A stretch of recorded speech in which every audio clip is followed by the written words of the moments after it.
حسد کا ذکر قرآن پاک میں سورہ القلم میں آیت نمبر 51 یعنی کہ 51 میں اللہ پاک نے کچھ یوں کیا، اور جب کفار آپ سے قرآن سنتے ہیں تو ایسا معلوم ہوتا ہے کہ مارے غیظ و غضب کے آپ کو اپنی نگاہوں سے پھسلا دیں گے۔ اس کی تفسیر میں علماء کرام نے لکھا ہے کہ جب اللہ پاک نے آپ صلی اللہ علیہ وآلہ وسلم کو اتنا بلند مقام، اتنا رتبہ عطا فرمایا تو کفار اور کفار کے سردار آپ صلی اللہ علیہ وآلہ وسلم سے حسد کرنا شروع ہو گئے۔ ان کا حسد کچھ یوں تھا کہ اس پہ قرآن پاک کیوں اترتا ہے، اس کے پاس اتنا علم، اس کے پاس اتنا رتبہ کیوں ہے، یہ رتبہ، یہ علم، یہ طاقت، یہ فضیلت ہمیں کیوں نہیں ملی۔ تو اسی کا ذکر سورہ القلم میں اللہ پاک نے کچھ یوں کیا کہ جب کفار آپ صلی اللہ علیہ وآلہ وسلم سے قرآن سنتے ہیں تو ایسا معلوم ہوتا ہے کہ مارے غیظ و غضب کے وہ اپنی نگاہوں سے آپ کو پھسلا دیں گے۔ حسد کا ذکر سورہ یوسف میں بھی آیا ہے، جب حضرت یوسف علیہ السلام نے اپنے والد کو بتایا کہ میں نے خواب میں چاند و سورج دیکھے، تو حضرت یعقوب علیہ السلام نے فرمایا کہ اس خواب کا ذکر کسی سے مت کرنا، کیونکہ سننے والا تم سے حسد کر سکتا ہے۔ اور عزیز دوستو، یاد رکھیں کہ حسد کی نظر بد بہت ہی خطرناک ہوتی ہیں، اور حسد کی نظر بد صرف انسان ہی نہیں بلکہ جنات بھی لگا سکتے ہیں۔ اور یاد رکھیں، حسد کی نظر بد کی وجہ سے آپ کا کاروبار، آپ کا گھر، آپ کی صحت پل بھر میں ختم ہو جاتی ہے۔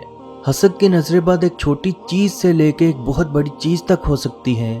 آپ کسی شادی پہ، کسی پارٹی پہ جائیں، دیکھنے والا کیا کہتا ہے، ہائے یہ کتنی خوبصورت ہے، یہ کتنا خوبصورت ہے، اس کا لباس کتنا پیارا ہے، اس کے جوتے کتنے اچھے ہیں، اس کے پاس کتنی پیاری گاڑی ہے۔ تو عزیز دوستو، آپ پہ اسی وقت حسد کی نظر بد لگ جاتی ہے، اور جب آپ واپس گھر آتے ہیں تو آپ کی طبیعت خراب ہونا شروع ہو جاتی ہے، اور پل بھر کے اندر آپ بیماری میں ڈوبتے چلے جاتے ہیں۔ یا کبھی کبھار اپنی ضرورت زندگی کے لیے یا کھانے پینے کے لیے آپ شاپر میں کوئی چیز ڈال کے لے کے جا رہے ہوں، پھل، گوشت یا کوئی بھی چیز، تو کوئی بھوکا شخص یا کوئی ایسا شخص جو ضرورت مند ہو، وہ آپ کے شاپر کی طرف دیکھتا ہے اور کہتا ہے، ہائے کاش یہ مجھے بھی کھانے کے لیے مل جائے، کاش یہ میں کھا سکوں، کاش یہ، کاش وہ، تو کاش یہ کاش حسد کی نظر بد بن کے آپ کو پل بھر کے اندر کھوکھلا کر دیتا ہے۔ عزیز دوستو، حسد کوئی نئی چیز نہیں ہے۔ حضرت آدم علیہ السلام کے بیٹے حضرت شیش علیہ السلام تھے، ان کے بڑے بیٹے کا نام دیالہ تھا، جو کہ اسی حسد اور حسرت میں مر گیا۔ وہ یہی سوچتا رہتا تھا کہ لوگ میرے چھوٹے بھائیوں کو اتنا پیار کیوں کرتے ہیں، میں بڑا ہوں تو سارا پیار اور ساری طاقت مجھے ملنی چاہیے، تو لوگ میرے چھوٹے بھائیوں کے پسند کیوں کرتے ہیں۔ وہ اسی کشمکش میں مبتلا تھا کہ شیطان ایک روز سانپ بن کر اس کے پاس آ گیا اور کہنے لگا، اے دیالہ تو کیوں گھبراتا ہے، تو میرا ساتھی بن جا، میں تجھے ایسی ایسی چیزیں سکھاؤں گا، ایسے ایسے کام سکھاؤں گا کہ لوگ تجھ سے ڈریں گے۔ اور عزیز دوستو، یہی حسد حابیل اور قابیل کے دور میں بھی پائی گئی، جس میں دنیا کا پہلا قتل بھی لوگوں نے ہوتے دیکھا۔ حسد یا حسد کی نظر بد کا علاج کیسے کیا جائے؟ تو سب سے پہلے جو بھی آپ کمائیں، جو بھی آپ لائیں، اس میں سے صدقہ ضرور کریں۔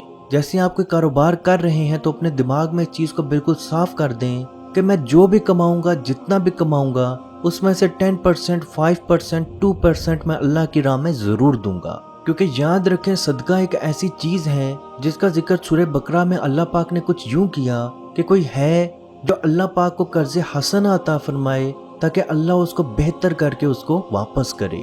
اب اللہ کو قرض حسنہ کیسے دیا جائے؟ تو یاد رکھیں، وہ قرض حسنہ اصل میں صدقہ ہے۔ آپ اللہ کی مخلوق پہ خرچ کریں، اللہ آپ کو 70 گنا کر کے واپس دے گا۔ جس کا ذکر حضرت علی رضی اللہ تعالی عنہ نے کچھ یوں کیا کہ فاطمہ رضی اللہ تعالی عنہ نے اپنی چادر مجھے عطا فرمائی کہ میں بازار جا کے اس کو بیچ کے کچھ کھانے کے لیے لا سکوں۔ جب میں بازار گیا تو وہ چادر 7 درہم میں نے بیچ دی۔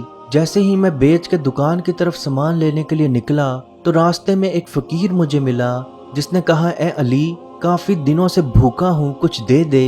تو آپ رضی اللہ تعالی عنہ فرماتے ہیں کہ میرے پاس 7 دینار تھے، میں نے اس کو دے دیے۔ چند لمحات گزرے تھے، میں گھر کی طرف واپس جا رہا تھا، اسی سوچ میں مبتلا تھا کہ گھر میں کیا لے کے جاؤں، تو ایک شخص بہت خوبصورت اونٹ کے ساتھ آیا اور کہنے لگا، علی اونٹ خریدتے ہو؟ میں نے کہا، خریدتا تو ہوں لیکن میرے پاس پیسے نہیں ہیں۔ اس نے کہا، یہ رکھ لو، پیسے بعد میں دے دینا۔ حضرت علی رضی اللہ تعالی عنہ فرماتے ہیں کہ میں نے اس سے اونٹ لے لیا، تھوڑا ہی آگے گیا تو ایک شخص اور مل گیا، اے علی اونٹ بیچتے ہو؟ میں نے کہا کیوں نہیں، میں ضرور بیچوں گا۔ تو اس نے کہا کتنے کا بیچتے ہو؟ حضرت علی رضی اللہ تعالی عنہ نے فرمایا مال تیرے سامنے ہے، جتنے تو چاہے اتنے کا لے لے۔ اس شخص نے 170 درہم میں حضرت علی رضی اللہ تعالی عنہ سے وہ اونٹ خرید لیا۔ حضرت علی رضی اللہ تعالی عنہ تھوڑا سا ہی واپس مڑے تو آگے اونٹ کا مالک مل گیا۔ حضرت علی رضی اللہ تعالی عنہ نے اس سے پوچھا اونٹ کتنے کا تھا؟ اس نے کہا 100 درہم کا۔ تو حضرت علی رضی اللہ تعالی عنہ نے اس کو 100 درہم دے دیے۔ اب حضرت علی رضی اللہ تعالی عنہ کافی سامان گھر میں لے کے گئے تو اما فاطمہ رضی اللہ تعالی عنہا نے فرمایا اے علی اتنا سامان کہاں سے لے کے آئے؟ تو حضرت علی رضی اللہ تعالی عنہ نے فرمایا میں نے اللہ کے ساتھ تجارت کی اور یہ تجارت کا منافع ہے۔ تو عزیز دوستو آپ دل کھول کے اللہ کی راہ میں دے کے دیکھیں، اللہ پاک آپ کی مشکلات، آپ کی پریشانیاں ختم کرے گا، کیونکہ روایت میں موجود ہے جو انسان اللہ کی راہ میں صدقہ، اللہ کی راہ میں مال نکالتا ہے، اللہ اس کی زندگی سے دکھ و پریشانیاں اور تمام مصیبتیں دور کر دیتا ہے، اور اس چیز کا فائدہ اس کو دنیا میں ہی نہیں بلکہ آخرت میں بھی ضرور ہوگا۔ عزیز دوستو اس ویڈیو کو جہاں تک ہو سکے ضرور شیئر کریں، کیونکہ آپ کی وجہ سے اگر کسی کی پریشانی، کسی کی بیماری، کسی کی مصیبت، کسی کی ٹینشن ختم ہوگی تو اس کا ثواب بھی آپ کو ضرور ملے گا۔ اللہ پاک سے دعا ہے کہ ہم سب کو اپنے حفظ و ایمان میں رکھے اور فلسطین کے مسلمانوں پہ خصوصی رحم فرمائے اور ان کو امن و سکون میں رکھے، اور جو مسلمان اولاد کے خواہش مند ہیں ان کو نیک اور صالحہ اولاد عطا فرمائے، جو بیٹے یا بیٹی کے خواہش مند ہیں ان کو بیٹے یا بیٹی کی نعمت عطا فرمائے، جو نوکری کے خواہش مند ہیں ان کو حلال رزق عطا فرمائے، جو بیمار ہیں ان کو شفا عطا فرمائے، اور جو پریشان ہیں ان کی پریشانی کو دور فرمائے، اور کشمیر کے بھائیوں پہ خصوصی رحم فرمائے اور ان کو آزادی کی نعمت عطا فرمائے۔ آمین۔ اللہ حافظ۔